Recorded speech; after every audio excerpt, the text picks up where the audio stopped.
Premtobre de Shimama Yamamunina ha Yamwakwa Adom TV Premtobre Kasee so awia insamosie na brason sauti bi Adom TV Premtobre Kasee nsama etodwa wo mu bi eni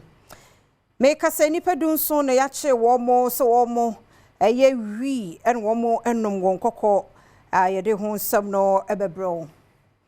Yamampani John Dramani Mahama de so abofo ma wo kire se wanchi ball sola wa kwantempon no Warmo Babe, na fe N12, and so on matrim Sabaya, Yania Maya Ahudo and Shemuno, and so Ebeko ye.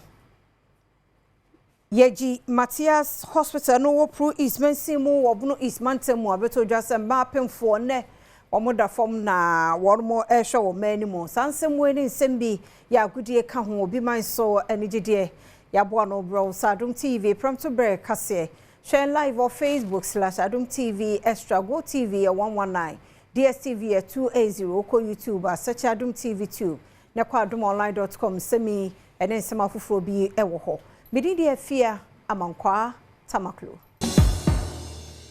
yada se afia ni de miente se den nsem no etie enkokọ bia bia wo hunu se eye ghetto na fada Gaza ya na no danipa bi awone sekan kuno hwan yekoku no ntine meka se bambofo akoye soup ewo ho sebeya ehonmo ebesesa ne dipa ebeba ho Nano kwasi adawre ho sema esi nkokọ ne mpotemu ema brichi ebo ye pa ne nyina ne se onwumtuni bi afi no ofifiri sia ya friend Frederick osebo aben adodo na friend Fada Gaza no ne kwashiga bi de ntokwa kwa yehye so a kwashiga ewo ne sekan mu oto anananom ewo nsie do basabasa ye de ba ye enenam so ema mensini mu bambo mu mpanimfo ekohia ya wonom ahye se meyamia ye biara enhye da enyina ne na so a ho ena mabrum bi kwahye erwin tampe eye nuoma ensem fata no wonom eba bedwiri ni nyina egu ne be ya wonom ebetu bana yase awombatam ho abana musini ye ho tami muhalidu ena ode ato omanfo nyina nim se obayi de betimi bia so omanfo won kokko asombadwu won na wadi won dwuma wonya amane bia yampene enti kwa mai mumma ninye obi amedi obi abone aban na ebo mo ho ban MC ebo mo ho ban assembly member ni ebo mo ho ban obi a ogide se ya ye bibie tia no mra kwa mu no omra assembly ko eja yin se mra kwa mu ye nto mra ye ba ye me mu dan me mu structure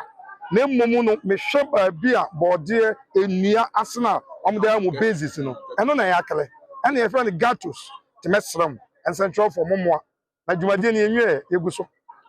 Assembly bedwani yo nkokọ central kwaku Arthur Mensa enso editor manfo nim so onko akoma to wondem na omo akoma mrafom na wonmo ha obi a onfa mra assembly bedwani nim na ohwe kwane abefa so a obesiesie structure no ye ton san mu na ekwan a etie no position e wo mu no enye ntie bebu na omo to omo bo ase aye ne kama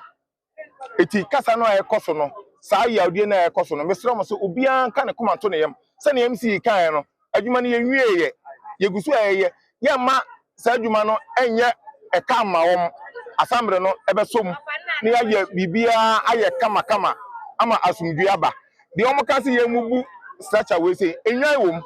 e pa cho before say enwan no na se se pe ba bi di omko ye ni ba bi a na ye di omko e pa cho what ase eti ye ntimi mu enku enwan no Yeguso ye won kokko na bambafo ye won kokko akire nipadu ensun bi a wosusuo se entampe wormato mu ententan Kwa West mensna bejokuo na ato ho agu monten so won kokko a emiaye a wonum esusu se ho na mabunu bi kwhye erin tampe ye nuema ensem fata no omudwiri ni nyina ediguye na ho na posifo ya omu edi dwumadie no anim eche emrante be se dunso osusu se wonum enu wi yi bia enyasem ketoa womu sa akire mu a emabunu eye se nyade obepene amomu asai sa geto ya omu ehye edin nsem a ensem fata no eno na ma posifo eto won so yura wache won wachire nipa dunso ni nyina wode won akwakogu posi atran ya woyo mu hwehwemu se ne be ya wonu betumi edwan fa emrakwan so abana musini ya wo kwa West Tamimu Halidu ne Adom Kasee ene twetwe nkomo se ne hyehyɛ program no ye catch am step 1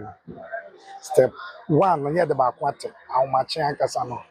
na ye ne security ya adwose ye be ko sweep ya kosesa omo a ebe ha adwen na nta asa 3:30 na commander eyi na situation operation am say they should carry on nti yenya nipa edu 9:14 a ye be hwehwem omo a eka ho no na emra enomadi obu a bia onka ho na ye jai te be jama security na emra no enomadi ye toso biem ye koy manitua ya clear ho nyina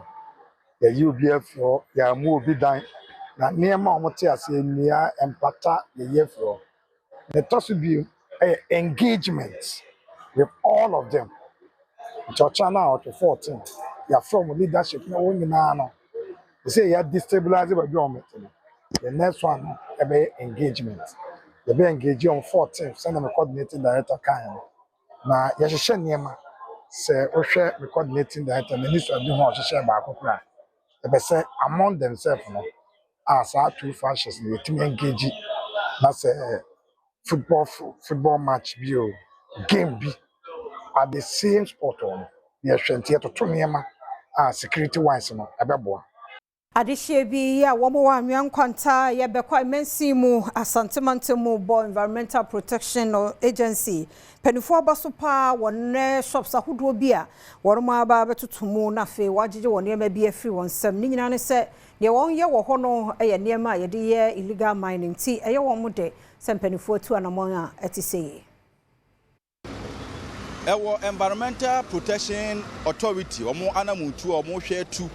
ayi foma gudie tuom fidi a emfam na kwan so afiri system no mu aka ho bi ama de hye bi enei omo ewo anwa kwanta omo ni agepa omo ni Adom Kasee abon komo abo EPF aba so se anamutu omutue omo hwe na nkwankoye 9-day wonder player na nko a onye nto aso ye nyina ebo aban na aba so ne namantuo because the bedroom rebe ensuo na yekra me Canada na me obusa na Canada na me wo untimi nkoye we ewo Canada se untimi mfa drubia na se bibi ntunsuom even fish kura won nsuom kura ontimi mfa aduane kura ma wo that abane concern nti dia EPF no se eyemam eyema ni age ho ba de yesrom se ema ne nye ne kina nko a ento aso ne yemo yensam ma aban no oya de watu anomampa eno achi na assembly member wono ewo anwa kwanta electoral area wone Adom Kasee bonkomo na all srempanifo sankebe ya hot ho no mpanifo hwe na nkomunsi anu kwan se de be betimi aboa na ebi emma omanu mu ebiem emetisa na okay abana na mo to na ye na me de kam susu ya na se ma dwenkyran kam de ma abana no se we mu de omo de free China na se be mu de free ba no mo de abedro wi na himfa emu se an se himfa ni free etima bedro am ya kwanta kuruma ti be si sia no kwan na ye ni edi a na e port one e kran na ni free ba no e na wo se si omano kwan se da be muntim fa na mani free outside nya dai emewuram etimi sia no kwan de a ene ma na mabiem ti sia no kwan wi na nka operation mu ye nso to aso na esi etimi yin mani nyina free system mu ekoba sa de na se mana monto na etimi adimu omu chemu sa na mutuo we no enso yanko a ekoso ewo mamun mu eba bia amansan chem kwadwo bi mire kwa mane bo anwa kwanta Eguso a yewo galamsey ne ehun sam kane osofo na ohwe defense so wura Dominic Nitu na ekasei wose aban o magana fo ni da so bebre wogidie pa kasaye se wo ba eyade se galamsey obetu ase obisa se akosi sei onhu se de wo kan no ene wa bai de wo ye no ede ne bo abura kakra Abraham Ranshebejeni awo menhia north akwesi kunedu ensem atudwa ewo mrashebedwem efa eye galamsey ewon sensem no wo wie ya ana kane soafo a one na hwe defense won sem Dominic Nitu ede sumbo ebo NDC aban no se o de betudwa se eyade a Ghana fo eto abama ne na so onya akonya na wo mo eba aban mu a wo mo behwe se galamsey ebe brase nanso no ene monhwe de ekoso Wachirimu a yade aban wa mo ne ho modern kra e wo galamsey e ho nsem. Youth are being destroyed because of galamsey. And what is painful is that somebody will have his cocoa farm. Minerals Commission will sit in Accra and issue permits, and they will go and destroy the cocoa farms. The former speaker, Joe Sewusu, you can find out from him. His own farm, he cannot visit that farm, cocoa farm, because Galamsey just invaded the whole place and took over. And that is what, if they can do that to a former speaker, what about the ordinary farmer in the village? When have they done that to Joe Sewusu? They seized his farm. When? Menasha Virginia war wasa East Isaac J. Mensa enso ekasetiae sense modi tudwa no kure bi anim se aban no atiada na emum wo ye de obeye bia Senegal am se hu nsem ebekofom ye ha me pa ma me di statement e baye enema mienu miensa edika oman no emfudie ene ye kwaye ese dudu Japade e won wo kwaye ni mu no esay ene enubnankasa na wo ho eye indigenous planting na ase ehye etos mienu even indigenous animals are na ye wo because omo habitat e pa no omo dem ni nyina ene ni nyina ekọ zo behwemu a nchirima beba no even ade obo ade de che ye nkra no na ye resources no aside good na yetu eye nua emwadoma ye ekọ se nema we ekọ Nini passing ahead and share. Premtobre Kasee no so penny kwankyerɛ for one of the Environmental Protection Agency no Professor Nanama Brown Kluche na Kasee say dwuma no enye bete sa se EP nko abetumi aye so bia de ne ho ehyemu bie se be ya won botan no ani so de hunu se Galamsey no ye be brase no won atumi adu ho. Ye hwe China for no so machi bia na Yeah, China ni baako. In fact, warehouses are yakonyina China for warehouses. Nti ya baako because you drew ho no na oye gidigidi. Nti any police for no enam nti ya ma police for no eche no. Na nkae no police for na be handle. Ya ye busy. Ye hu say nde akọ to say dey ya planning ya no. Just that ye hu say so chain said ye si susun ya no. Cause o shop baako a nipa nyoma egum no kasi ye season nyina ye ntumi nsesa ye nya bebi kura mfangu na shops ne bi nso wo ho a wo kasa wo close ne down so a eden esanse omo sate shop ne mu ente ne nyina challenges a ye hiehyia say ye ntumi en close down na ye season nyoma no na ye de ko ente ye to aso ene aye successful regions na EPA wo region office wo region bia Nti regions na ye won mining ewo ho ewo Ghana no region bia nso after ende ochena ekọ no omo nso obi abeti asikrom nti ye bi wo western north ye bi wo Obuasi area ye bi wo Takwa ye bi wo eastern region baby a mining wo bia no ye be sa operation we wo ho my platform na omo ye de to gold wo nsuo mu no shamfa machine ene ho accessories na nsuo mu mining no mutu agudie wo fom no eno na yes easy ana ye close down sa shops no Ghana Yampeni John Dramani Mahama de soso abofom se 200 km wenchi bole sola wa kwantempono wormo enye eno achi nso no hwe ni mo se N12 eno so betimi akyeremu eno na ye ne oman Ghana ne aman ahodo bi yedi ehie ewo ho onwo ye we nu nyina se be ye so akono abadie no ebekoboko aban no big push agenda ne bi eni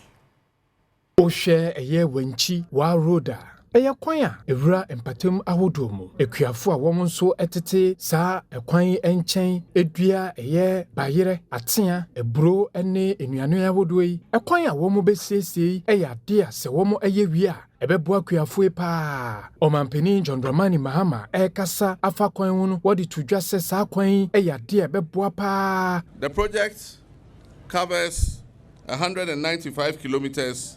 and is carefully divided into 7 lots to facilitate concurrent execution and early completion. The project would include complete pavement reconstruction and widening, drainage and culvert upgrades to handle heavy rains,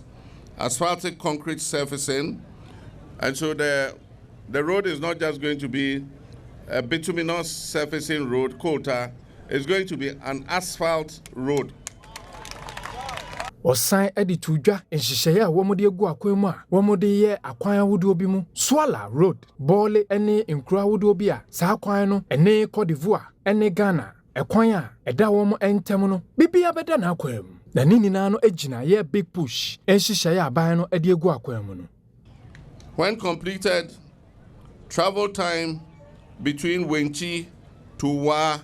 will be cut by more than 50%. Vehicle operating costs will decline by more than 40%. And road accidents will reduce by approximately 45%. And agricultural output and trade will rise sharply as farm produce will reach the markets on time. Beyond the numbers, this means that a teacher would reach their posting without delay, a farmer will earn fairer prices,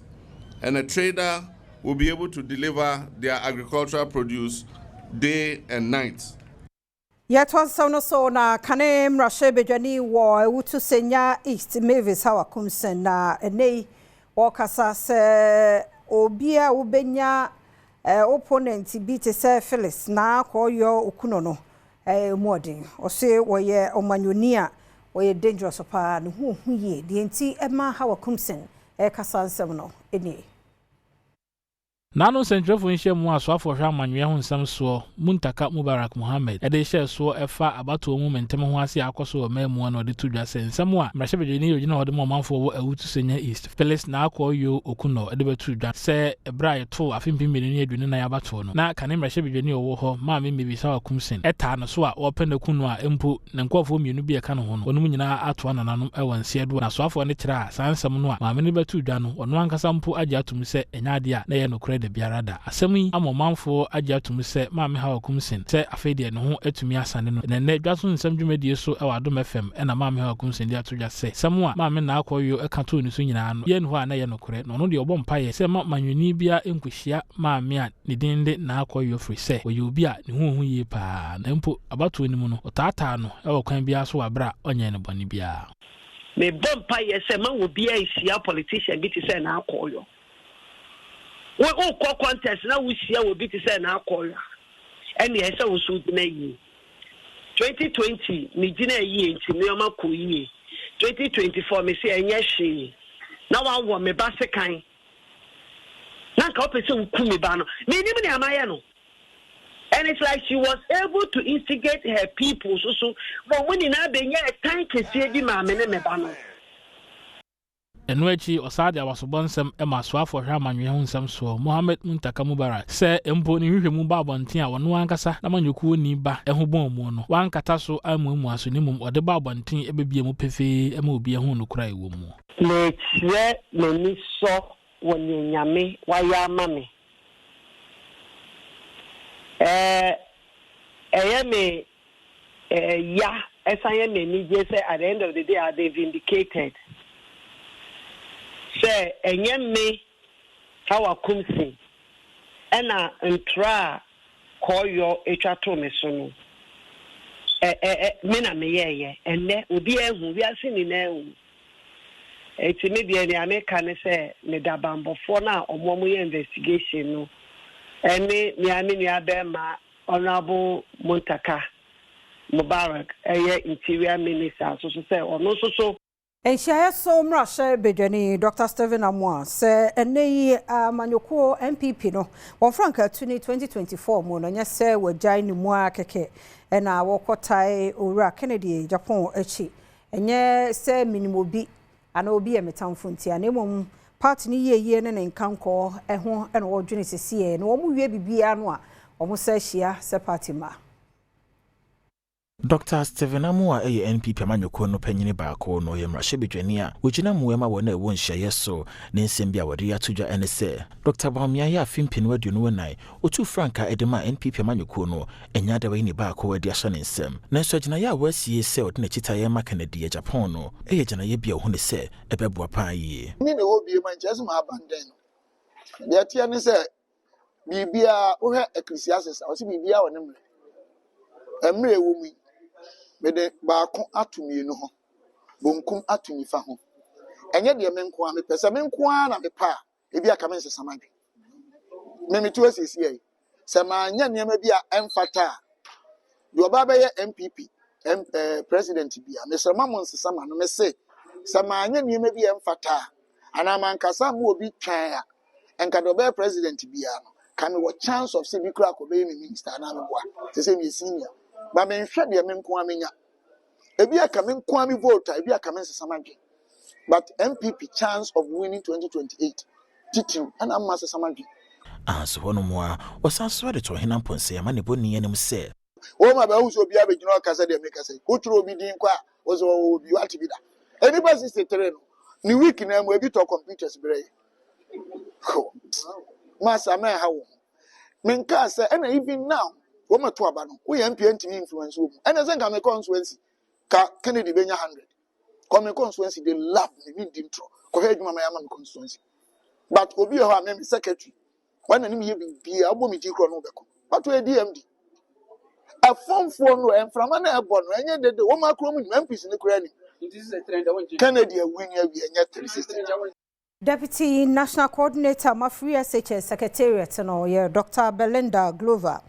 obo won ho abaso pa safi mu die no bibia mu da ho fenchim na won hwe ni mo se mfia kada ni mo no so bibia ebe kamasa. Most of them have been able to get schools and then they are already in school. Just one or two that come around for either residential status. Inti eno so mo ba yetimi ye mom.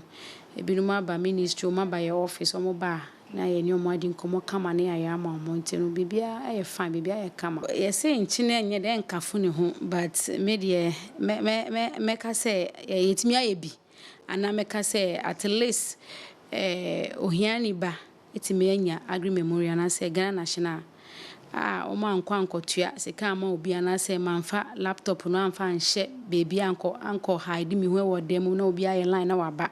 utim say this year nkwa de ye this year bontia ma obi ehu ya ye wo ba ho wo hu say laptop no si ho wo hu de we process na ye den ko ya anfa nkote wo kona bi mo no obi age envelope tin na ode aba say we na ya ama no na okọ de bi. It's open to the public. It's a public place you walk in, and then we address your issues or your concerns for you, and then you are gone. And you know, I say you be Ghana for baby now mobile. So meet me in Ukraine. Meet me say at least this year, has been an exceptional placement. I wouldn't say we haven't had our challenges. There were challenges, but at least we have been able to surmount some of these challenges. And you know, Nyamekane say it's a learning curve. Will improve it in future. So we hope to say next year, it will be a better placement than this one. But I will say, regardless, we have done our best. It is better than our predecessors. President Emma Chartered Insurance Institute of Ghana, Mr. Solomon Lati, say and the National Insurance Commission be kan won ho abomo na won wa ye registration na won nya won nya ntete wo mu no yie pa se be ya katebone na wo mu no obeyi wafiri. President Emma Chartered Insurance Institute of Ghana, CIIG, Solomon Lati, ede atudwa se sese de wo mo de nhihye pa egu akwemu a bibia eye fine na we eye de beboa pa ama akontabuo ewonsem akwanim ewo insurance sector nim. Yeah, so like I said, there are charlatans in the system, and the CIG together with the NIC are planning to register or license every insurance practitioner, especially technical underwriters. So we give them PIN numbers and ID cards, so we know who an underwriter is, so that if someone engages in any practice that is against, typical insurance ethics, etc., then we can identify them and weed them out. So if you have a claim and it is not being settled and you report,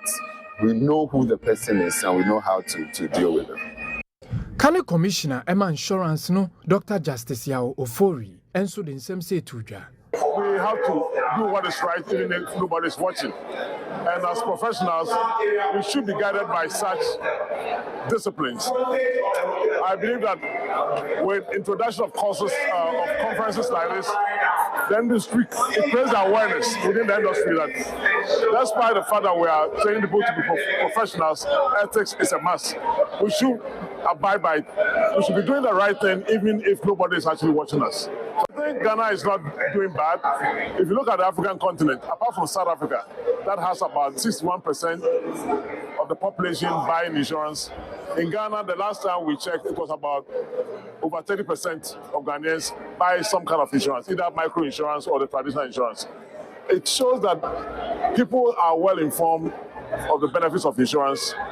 so they are buying into insurance. Wasa uratrem ohina woho ya Memphis Central Western Region anabwahin ya wotoso mienu na de to na non matran kunya nyina animu se wonya kendifo ewo mpuntuo mu ewo mpesi ahodo so na no aboa ama niema koyie na ban no so mu ano onse tumi akantem. Sa ceremony a womo eyeye edempenifo ahodo na nanoma himfo womo a womo adesua ho nsem efimi ahodo ekohie mu na boahin a otoso mienu kasa no wobo wona baso pa won hihye a womo de egu akwam a sese womo de ba beboa ama adesua ho nsem akonanim ewo sa empatem ho de mesra no se so hwadwumadi a yedi no hanom se ya ade a yehia eye akyerɛkyerɛfo tenabre enti esre no se na se one ahumasua pani owonkran no eni hunkuta ho se aban chiche baabi a ewose de teachers quarters no ede ekwa omoden ase omawratrem so oma teachers quarters ne bi se de akyerɛkyerɛfo no ba ometimi anya baabi na omoatena. Headmaster wo school mu ho enso eda wona sepa eye community no any stakeholders se womo ede nhihye egu akwam so omo de beboa ama adesua ho nsem akonanim ewo sam patemu ho. Dem say mo a head teacher Elratrem DA Basic School.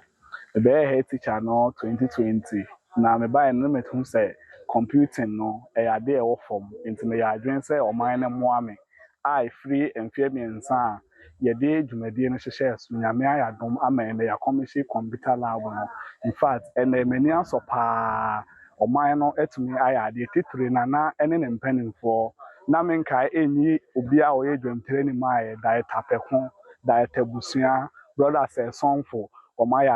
Assembly member onunso won patemo Samuel Amoa enso de nsem se tudwa Samuel Listowell Emua edin adodo na de frame e honorable rapture me assembly member ewo Ratrem electoral area ene dey eye manager say eye Ratrem PA executives and I friend so Ratrem headmaster and teachers any student omudi dwumadi a etisei enso abeboaze ewo kurodua mu ha de kan say yeda omo ase say ene day a 31st day of October omonso etimi e the computer laboratory eno so super yi Adom TV Premtobre Kasee no na oguso hwe no yenkomra yeba yebeto so Yamokwaba ya Adom TV Premtobre Kasee na oguso hwe no medi afia amankwa tamaklo na adehia one more tertiary education institution network College of Health I know our young for half month more one day the to your mom Penny John Dramani Mohammed and health minister say one more dream pobia one more boss say one director we in a free one kebeya on sawaje. President Emma School Representative Council LSC Yeboa Dennis Nkrumah ene Adom News in Central for Etchen Komono what they to just say Suku for no ayom yapa womo eni enyu eye nhihye a womo pese womo de transfer eye womo director baako Dr. Mohammed Ibrahim womo kira papai eye accommodation ho sensem eye lecture halls ene de ka ho no papai edimu akotene pa ewrewre mu ama school no enya emfaso ahodo bi mu eno ntinu womo yi no womo ni nye ho kra ye director Dr. Mohammed Ibrahim aban amana letter say onfi ye college mu ha ana so omni ne kobia ye foforo student body no any teaching staff no nya ye bo enjo so if he say papa ba no wa ba ye nema bebre na abo college that your main issue has to do with accommodation and so ene say otu weni ehwe campus a ye obiaya e betim de eti ato as compared to 2015 enye eno nko lecture halls ahodo a wabɛbɛboa yɛsi ne nyinaa so ɛka ho bɛama adekyerɛ ne adesua akɔ so 13 women commissioner Boachi Pokua ene baako ɔka ne ho Agnes Aren Afum wɔn so de nsɛm sɛ tudwa nti yɛhyɛ Mahama sɛ yɛpanakyɛw ma onyi director mfiri na wama school na atumpɔn sɛ woyi ne free ha school no ebegija we are pleading nti yɛpanakyɛw yɛaban na wɔ so odo ba director aboa school no bambo mu nsɛm wasɛ CCTV cameras bebree wɔ hanom wato wa fa school ni in fact improvement about school ni your classrooms hostels baby better ne ade everything is okay. CCTV cameras bebree around because previously na girls hostel na boys timi borura ho ada nkofo so timi rura ho ma na enye kra but say we solve that issue ni nyina amaye Mapemfo ye ni da kwan said Erade Besio wasumdwe mo no wo mo brepa wo yeji Matthias Hospital I know wo Pro East Mensimo Eyabuno East Mantam no emu chese from ho no mo tie wo hadwen fi se labor ward host Adom Kasee etwaso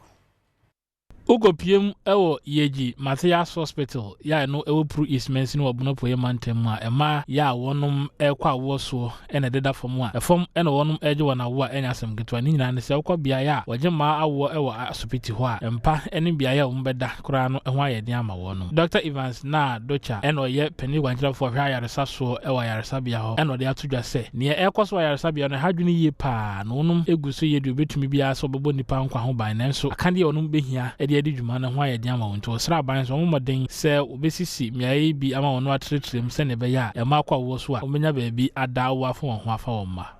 Oh, I wouldn't say directly contributing to it, but I think if we have enough, it will rather help improve our healthcare delivery. But directly, I won't say inadequate equipment resulted in that. But if we have enough of this and we can improve upon our healthcare, I think it will rather help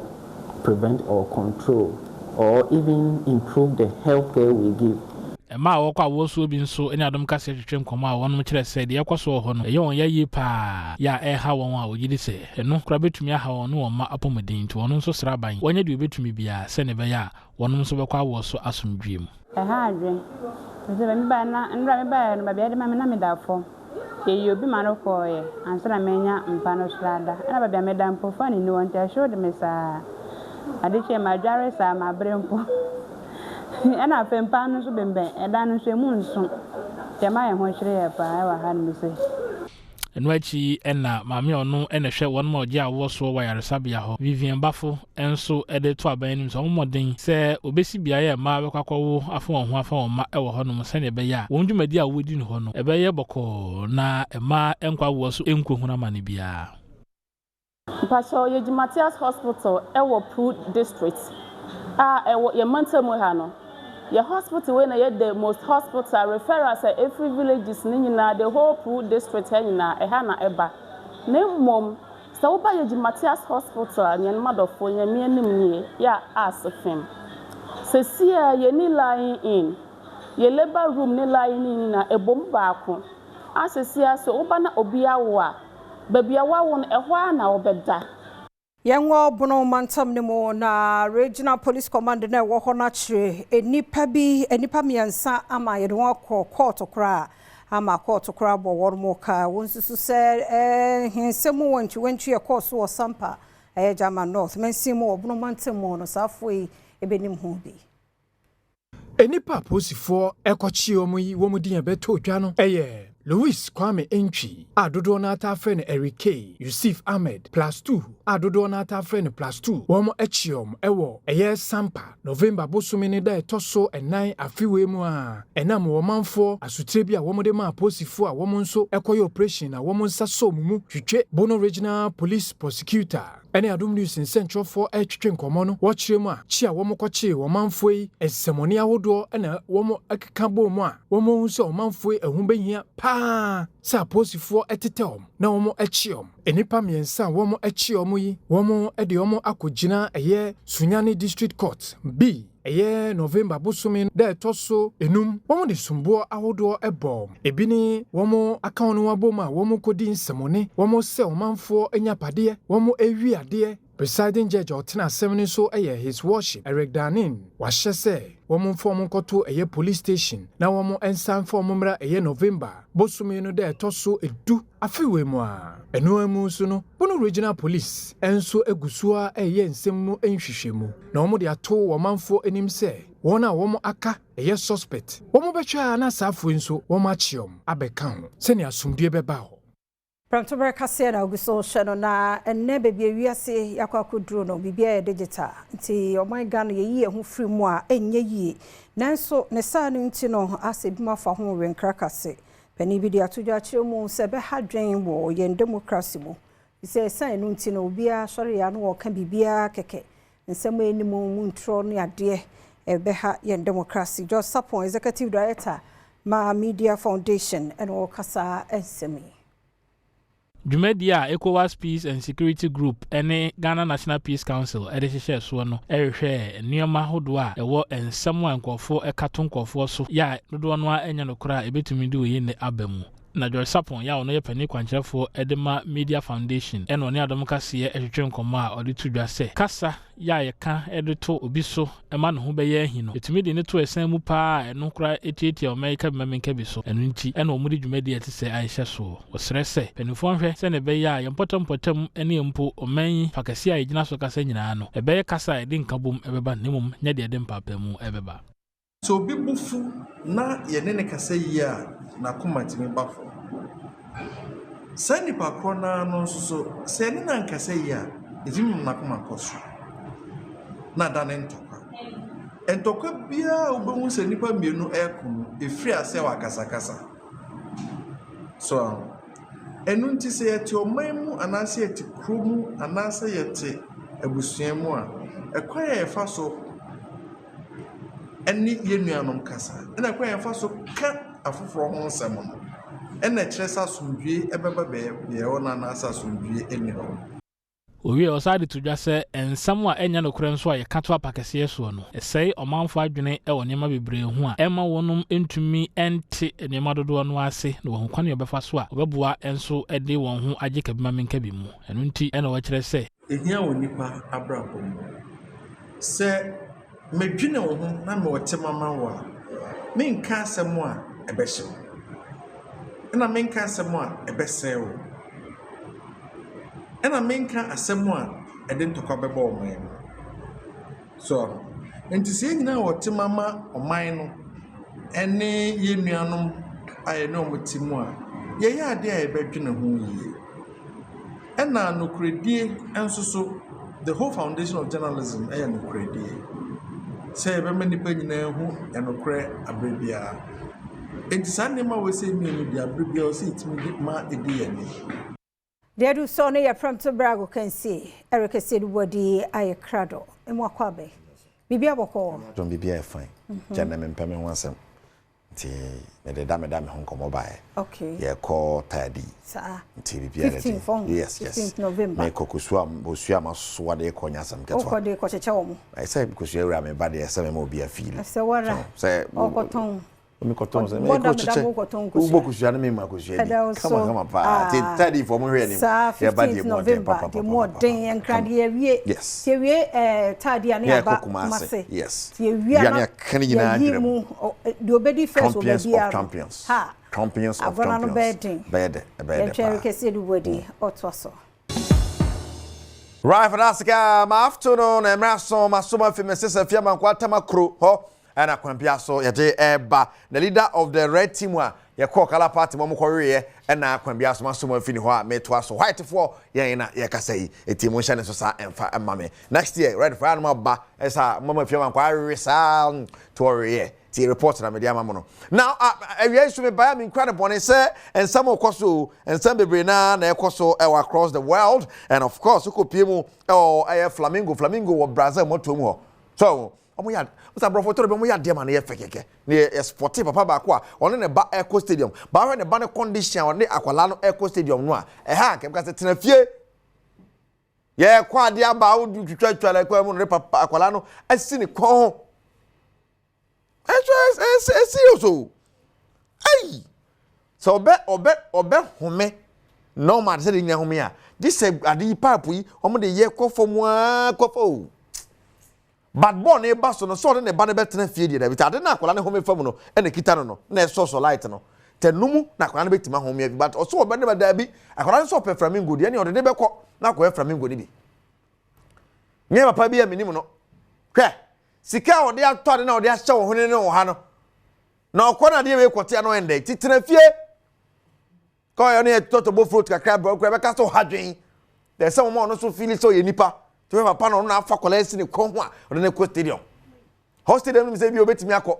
Ana wo ko stadium mi na mo ko totobo bi bobo mo a na hadwen pa but ha de em so obetimi na ko de de em se ne ma me so de na chi a wa ma gbonyo kakra no papa isu so na ni age ho pa na de a kola na ni abeji woni tirim no an felesi ye yini mu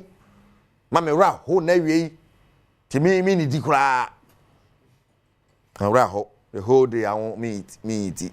right kwasi da de ampa ye bedwa hu kwasi da aya House of Folk vs Kotoko ewo ayaya Accra Sports Stadium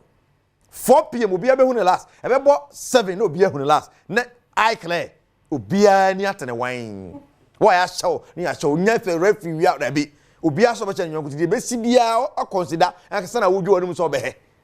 ti de be si bia fa ne saa na House of Folk former players bi de omo agimu a omo so omo ma omo a omo team ni sisi an na nshi jama omo be hijama no ya support ade no na House of Folk timi ahye Kotoko Kotokofo ese some be fa so some be fa for obi anim ye be he no ma fa poso na ma bedu na ma bo eh na Kotoko mo fa poso abepo no kuma se ho no epo be so na mo se na se poso mwi wo poso mwi ye small epo don be fa poso mwi mo ni be ma so no ma pie wo insure na sam ketwa eti be ko legend for no jama mo dia sem to Kotoko legend for o chama mo fa mo jama mra ye fa counter phone hwade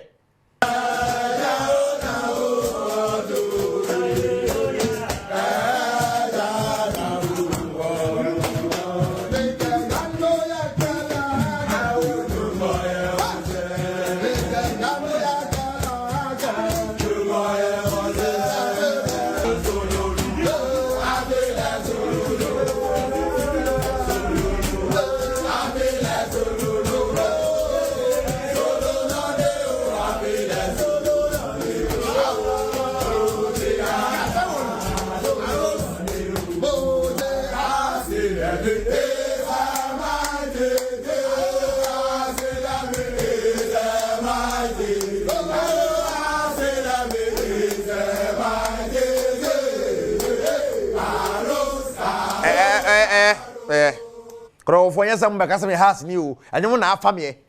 nyom na afamie na medesa te membe shemu se me ye Kotoko ni dabi me house ni dabi me okwa United okwa ye ni stadium but vim zere nam danso mai ye wo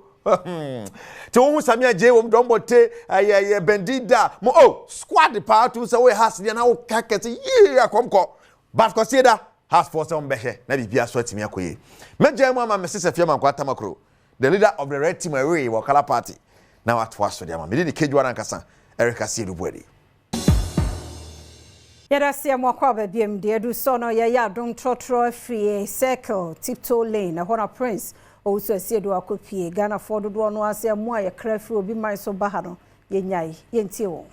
tro ene etwegumu life ene ye de trotro no abepie mu ewo tiptoe lane eye circle yene empenifo a womo etimenche ebedi nkomo ede afakuafo a womo de abetudwa se eye emo a ye kra edifi amanone se eye perfume eye de yo sa emo no aban no womo mfa nhihye ngu akwam na womo mfa tabo entoso na emo a ewo Ghana local rice na numom na Ghana fo eni sese ezu ebedi bronya asem ensempi wadwenkyere ye frame ya wapia kubi Elias 430 me de asema wo kan no de enke no kure eye pa se local rice no mbo pagya local rice no mana abro foreign one no so because Nigeria for ye bi mfitianse na ho kire kakra eba de but say no Nigeria for ye no ayeye amom local rice no ye topa Ghana local rice no ede because me no me age no me was 68 years a local rice no ana medie starch nim nti eye pa nti senka aban no betima support local rice omumudua local rice no nka beboa pa na second so on say local rice no what the price no compare foreign one no ne boa no wo form sne local rice no nti senka aban no be support beboa mu na nkomu aye ne yie nka beboa pa because me foreign one no dem anya dia manage ho nti aban no enso mu asne na se machines bi na wo mbenya nketenkete bi na wo mbenya dia aya nka beboa pa because na no me hu no TV so em say Adom FM a me say akurase wo matwa mo na gugo bebre wo munya tofo nti Adom TV sukodo nti momodin aban no momodin no omwa local rice no e de o nyese nye de o e de pa na bi wo ha obeto no ema yi honom ni ade manom di alon ka hihye no obekọ banu awie na abo wom ni ade ne ma no eti amanfo ani so especially local rice mo ba ko bi wom e brown e de papa nti aban no emwa local rice no de se si animu ya aka bebu so mienu e bedi bronya de o ka se o de ban to so a e be hadwen nti afi e besi mu no de na je se omo import de bagana no omunya ni kakra se yada prince o se siedu ase yenye eni wani gidie mo ensam dia black sheriff na ene national science and maths quiz ye koso ene final ene woden sembi ato boys yenim yentebe. Salute my finalists. I love you guys so much and I want to congratulate you. I am very proud of you and I know your friends and families are also proud of you. This is Black Sharif sending my hearts out to you guys. If you carry the trophy or not, you are a champion. Today is a good day. Celebrate, share some jama, you understand? And go home peacefully. I love you guys, man. Congratulations. Yenya lusuna Adom TV, Premtobre Kasee no yemfensi asedan koma emre ni adaje meda mi team no so ase. Mididi afia amankwa tamaklo. Obra dwumadie no etwaso.